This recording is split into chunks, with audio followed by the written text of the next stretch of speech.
What's going on, everybody? Welcome back to This Week in Esports and Gaming, the show where we talk about the latest and greatest in business happenings for esports, gaming, and creator news. I'm your host, 𝗠𝗿. We're here for the last week of April 2023, and let's dive right into it.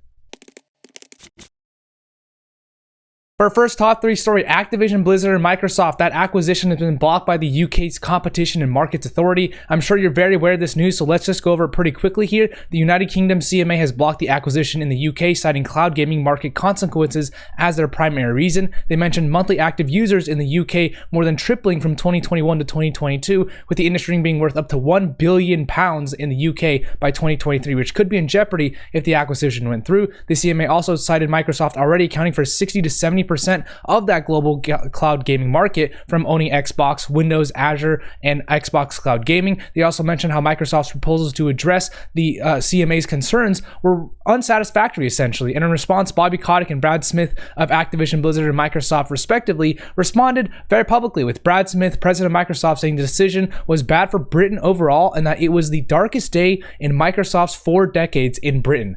That's pretty intense, I would say. That's a pretty intense clapback. And Bobby Kotick said that the CMA's move was irrational and that he thinks the appeals process will work in their favor. So yes, evidently Microsoft and Activision-Blizzard are appealing this decision. All this happened, and then Ukraine announced that they have approved Microsoft's proposal to acquire Activision-Blizzard. So it's really coming down to the US and the UK as some of the biggest factors here for this. Ukraine specifically mentioned how Microsoft and Activision-Blizzard don't really carry out economic activity in Ukraine, and how the CMA decision really isn't relevant to them. And this comes also after South Africa approved the merger too. So overall, I think it's a really interesting battle for these two companies to fight against the regulatory entities. Will it go through? Honestly, I have no clue at this point. It keeps going back and forth, too close to tell, but I'll continue to follow it. Jason Bunge and Roberta Thompson joined Hasbro as the CMO and Chief Communications Officer, respectively. Jason is a true veteran in the games marketing industry, as he was most recently CMO of Riot Games for the past 2.5 years. He spent over 5 years before that at EA as the SVP of Global Brand Management and worked in marketing roles at Microsoft and Skype as well in the past. He holds an MBA from Harvard Business School, and similar to Jason, Roberta has a very bolstered resume as she leaves her most recent position as the Chief Brand and Communications Officer of Notion to join Hasbro. She was previously the VP of Product Communications for over 7 years at Meta and was a director at Brunswick Group as well in the past. She holds a bachelor's in classics from the University of Oxford. Well, really this means that Hasbro is looking to push more into digital and tech, which is not something they're typically associated with. Additionally, hiring 2 huge executives like this in itself is certainly a PR move, so we'll see where Hasbro goes next. These two have so much experience in their respective fields, and it'll definitely be, taking from that tech and gaming background to the company that has worked on so many iconic brands like Monopoly, Play-Doh, Nerf, Scrabble, Peppa Pig, and more. I'm excited to see where Hasbro goes with these 2 new huge hires. 5 streamers have partnered together to launch Project V in Fortnite. These 5 streamers include Ninja, Nick Merckx, Tim the Tapman, Courage JD, and 𝗠𝗿𝗶, meaning this is a juggernaut of a squad working on this project. This project will be in collaboration with Superjoy Studios, a specialty division of 𝗠𝗿𝗶's Oni Studios, and given their creators, they want feedback from their audiences, so a subscriber-exclusive Discord server will be created where fans can provide feedback and vote on the direction of this project, which will essentially just be a game inside Fortnite, I believe. This adds to the number of creators that aren't just playing games and promoting games, but also working to develop games, right? Things such as 𝗠𝗿𝗄's involvement with Splash Damage working on Project Astrid, as well as Dr. Disrespect's Midnight Society, are continued examples of their firm involvement. But it's interesting to actually see the variety of approaches here, right? So 𝗠𝗿𝗄, they're essentially advisors acting as sorts to an established game developer. The Dog formed its own game development company with Midnight Society. OTK have invested in Notorious Studios back, so that's another way they can get involved with financial investment. And now we see multiple creators banding together to make their own game experience via a company already made by a creator. Oni Studios is owned by 𝗠𝗿𝗶. So it's awesome to see this constant movement forward of creators in game development and the future of creators with games and what businesses they create around the gaming industry. As far as partnerships go, Riot Games partnered with Durex and Logitech. The condom brand Durex will be a sponsor on the LPL, MSI, and Worlds. This marks the first time Durex has actually done a deal with the League of Legends esports brands, though they've already been involved in esports before with the Naraka Blade Point World Championship in 2022, and Logitech will become the official headset and peripheral sponsor of VCT EMEA, with Logitech products being available to coach, training, and co-stream rooms in Europe. Grid Esports will partner with tournament organizers IO Sports and ePools. As a result, Grid will provide data services for the Dota 2 Major in Bali, including data distribution and management, and they will also have data-related security services and integrity monitoring for the tournament as well. Esport1 partnered with ESL Faceit Group, Riot Games, and Blast, and Playzone partnered with ESL Faceit Group. Esport1 have announced the renewal of their partnerships with ESL Gaming, Riot Games, and Blast for the rights to the Hungarian language broadcast for events like the Blast Paris Major, as well as the League of Legends World Championship. And the Playzone partnership only encompasses ESL Gaming, with the deal being until 2024 for the exclusive rights to broadcast ESL tournaments in the Czech Republic and Slovakia. Corsair partnered with Nick Merckx and Alpine Esports. Nick Merckx will use the Corsair's products on stream and will also work with them on the development of new products and merch, with the objective of educating the company on the needs of semi-pro gamers and emerging market for aspiring streamers. For the Alpine Esports sponsorship, Corsair will provide mice, keyboards, and headsets to all of Alpine's esports drivers and ambassadors.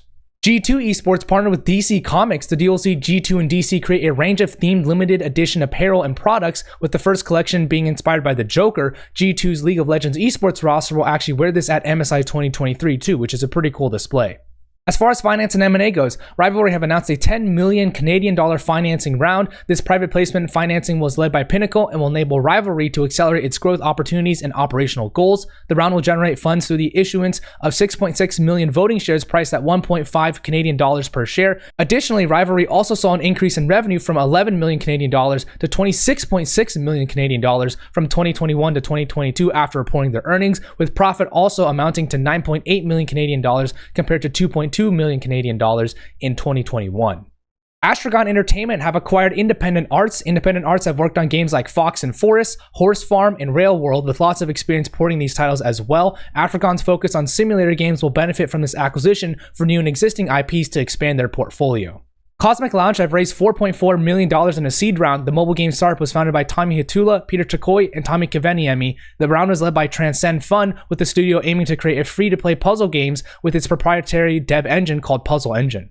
As far as workforce changes go, Sam Tolles joins Misfits Gaming Group as the Chief Media and Entertainment Officer. He has a bunch of experience in content, as he was the Chief Content Officer at iFit before joining Misfits. He held the same role at Bleacher Report for 2 years and spent 2 years at MGM as the SVP of Digital and New Platforms as well. He holds a Bachelor's of Political Science and Government from the University of Buffalo. Mike Sievers joins Yuga Labs as the Chief Technology Officer. He has tons of experience in gaming, as he was most recently the EVP of Development at Epic Games, leading product development across Unreal Engine, Epic Games Store, and more. He also spent over 7 years at Riot Games, ending his tenure there as CTO as well, and holds a Bachelor's in Business Administration from the University of Phoenix. Megan Anderson-Luo and Brian Tran joined Cloud9 both as partnerships managers. Megan has a good amount of experience in partnerships, as she was a producer for the past 6 months at King & Country. She spent nearly 3 years at Immortals doing partnerships as well, and I also worked with her personally too. And she was an account manager at Imprint Revolution for 2 years before. She holds a Bachelor's in Political Science and Government from the College of William & Mary. And Brian was formerly a partnerships account coordinator for Gen G for the past 2 years. Before that, he was a product coordinator at Boom TV and spent time at Super League Gaming as well. He holds an MBA from Northeastern University. Sam Braithwaite joins the ESL Faceit Group as the VP of Mobile Game Ecosystems. He will be overseeing the strategic direction of the ecosystem for mobile esports circuit, and he has a tons of experience in esports, as he was the former director of global esports for Hearthstone, World of Warcraft, and classic games at Blizzard, where he spent 7 years in total. Before that, he had stints in publishing at Frostburn Studios and Heroes of Newerth as well. Angie Smets joins PlayStation as the VP and Head of Development Strategy. Angie's a veteran of the gaming space, most recently having served as the studio director for Guerrilla after a 20-year tenure at the company. She's worked on games such as Horizon Forbidden West, Death Stranding, and Killzone Shadowfall, and she holds a degree from the Design Academy Eindhoven. Akshay Bharadwaj joined Social Point as the head of the entire studio. He was previously the VP and GM for Zynga India for around 2 years and spent over 10 years at Adobe in the past, as well as a GM of Adobe Know-How. He has extensive experience in mobile gaming and will manage a global portfolio of gaming businesses at Social Point. He holds an MBA from the Indian Institute of Management, Lucknow. As far as new stuff goes, Project Gap have launched Pathfinders. This tournament series will focus on women and marginalized communities within the gaming space. It will feature a semi-franchise model with teams like G2 Hell, Big Chroma, Galaxy Racer, and Q-Lash Midnight competing in the first League of Legends tournament in May. Riot Games are going to be allowing co-streaming as well as an esports bundle for MSI 2023. Essentially, Riot has pre-approved 30 streamers across a variety of regions and languages to stream MSI 2023 to expand their reach. Additionally, pro teams that qualify for MSI 2023 will also be able to stream the tournament. And they also are introducing a special in-game bundle where 25% of the proceeds from the Ink Shadow event pass and the in-game skin will go towards increasing the prize pool, and 50% of proceeds from the MSI 2023 esports premium bundle will be used to increase the MSI prize pool. That's it for this week in esports and gaming. Thank you so much for tuning in. Credit to the publications and authors and brands themselves for the images and information provided. Shout out to James Fudge, Hong Yu Chen, and Tobias Sek for the Esports Advocate. If you want to go support them down below, I'll leave their link in the comments. And as always, if you know someone who find this valuable, please tag them in a comment down below or share this with them. And as always, everybody, have a great day.